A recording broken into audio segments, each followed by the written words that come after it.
ഇപ്പോൾ സംവിധായകൻ ശ്രീ രാജസേനൻ നമുക്കൊപ്പം ചേരുകയാണ്. ശ്രീ രാജസേനൻ, അത്യന്തം വിഷമകരമായ ഘട്ടത്തിലൂടെ നമ്മൾ കടന്നു പോകുന്നു. ഷാഫിയുടെ വിയോഗം താങ്കൾ എങ്ങനെ കാണും? ആദ്യത്തെ കൺമണി എന്ന സിനിമയിലാണ് എന്നോടൊപ്പം ഷാഫി സംവിധാനം പഠിക്കാനായിട്ട് വരുന്നത്. അതിന്റെ തിരക്കഥ എഴുതിരുന്നത് റാഫി മക്കാട്ടിനായിരുന്നല്ലോ. അപ്പൊ റാഫിയുടെ സഹോദരനാണ് ഷാഫി. തുടക്കത്തിൽ തന്നെ എനിക്കും ജയറാമിനും അതിൽ വർക്ക് ചെയ്ത മറ്റു ആർട്ടിസ്റ്റുകൾക്കൊക്കെ ഷാഫി ഒരു നല്ല സംവിധായകനായി മാറും എന്ന് ഉറപ്പുണ്ടായിരുന്നു. കാരണം അത്രയും സ്മാർട്ടായിരുന്നു. ആദ്യത്തെ കൺമണിയിലായാലും പിന്നീട് എന്നോടൊപ്പം വർക്ക് ചെയ്ത സിനിമകളിലായാലും പുള്ളിയുടെ ഒരു രീതി. ഏറ്റവും എടുത്ത് പറയേണ്ടതെന്ന് പറഞ്ഞാൽ ഷാഫിയുടെ ഒരു ഗുരുഭക്തിയാണ്. ഈ കാലഘട്ടത്തിൽ കാണാൻ സാധിക്കാത്ത ഒരു ഗുരുഭക്തി. ഞാൻ എന്റെ അനുജനെ പോലെയോ കൂട്ടുകാരനെ പോലെയൊക്കെയാണ് കണ്ടിരുന്നത്. പക്ഷെ തിരിച്ച് അങ്ങനെയൊന്നുമല്ല. എല്ലാ സിനിമയുടെയും പൂജയുടെ 2 ദിവസം മുമ്പ് എന്നെ വിളിക്കും, പൂജ അറ്റൻഡ് ചെയ്യണമെന്ന് പറയും. ചില സിനിമകളുടെ പൂജയ്ക്ക് പോയിട്ടുണ്ട്. കാലിൽ തൊട്ട് നമസ്കരിച്ചിട്ട് എഴുന്നേൽക്കുന്ന സമയത്ത് കണ്ണ് നിറഞ്ഞിരിക്കുന്നതാണ്. അത്ര മര്യാദയും സ്നേഹവും വേണ്ടപ്പെട്ടവരെ ബഹുമാനിക്കുകയൊക്കെ ചെയ്യുന്ന ഒരു നല്ല കലാകാരനും മികച്ചൊരു സംവിധായകനുമായിരുന്നു ഷാഫി. എന്താണ് സംഭവിക്കുന്നതെന്ന് നമുക്ക് മനസ്സിലാവുന്നില്ല. ദൈവം ചിലപ്പോ ചില കാര്യങ്ങളിൽ ക്രൂരനായി മാറുമെന്ന് നമുക്ക് തോന്നാറുണ്ട്. ഞാൻ കണ്ടിരുന്നു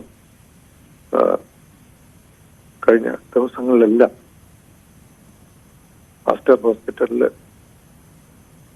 എനിക്കത് ആ മുഖം എനിക്ക് ഓർക്കാൻ ഇഷ്ടമല്ല. എപ്പോഴും ചിരിച്ചൊരു മുഖമുണ്ട് ഷാഫിക്ക്. ആ മുഖം എന്നും ഓർത്തുകൊണ്ട് മലയാളിക്ക് സംഭവിച്ച തീരാ നഷ്ടം, ഒരു ചലച്ചിത്രകാരൻ വേർപെട്ടു പോയ ആ നഷ്ടം, എനിക്ക് നഷ്ടപ്പെട്ടത് എന്റെ പ്രിയപ്പെട്ട അനുജനെ, കൂട്ടുകാരനെ, അരിമ ശിഷ്യനെ. തീർച്ചയായിട്ടും അങ്ങയുടെ ദുഃഖം ഞങ്ങൾക്ക് മനസ്സിലാകുന്നുണ്ട്. പക്ഷെ അദ്ദേഹം ചെയ്തു വെച്ചിട്ട് പോയ അദ്ദേഹത്തിന്റെ കല അതിവിടെ ഇങ്ങനെ നിൽക്കും. നമ്മളിപ്പോഴും ഈ കാലഘട്ടത്തിലും പല സിനിമകളുടെയും ക്ലിപ്പുകൾ അങ്ങോട്ടും ഇങ്ങോട്ടുമൊക്കെ വാട്സപ്പിലൂടെ അയച്ചു കൊടുക്കുന്നതിൽ ഏറ്റവും കൂടുതൽ അദ്ദേഹത്തിന്റെ ആയിരിക്കും. അദ്ദേഹം കാലഘട്ടത്തിനപ്പുറം സഞ്ചരിച്ച ഒരാളാണെന്ന് പറയാൻ കഴിയുമല്ലോ. ഞങ്ങൾക്ക് മികച്ച ഒരു സംവിധായകൻ എന്ന രീതിയിലാണ് ഷാഫി അറിയുക. അനുജൻ എന്ന രീതിയിൽ, ഒരു മനുഷ്യൻ എന്ന രീതിയിൽ അദ്ദേഹം എന്തായിരുന്നു?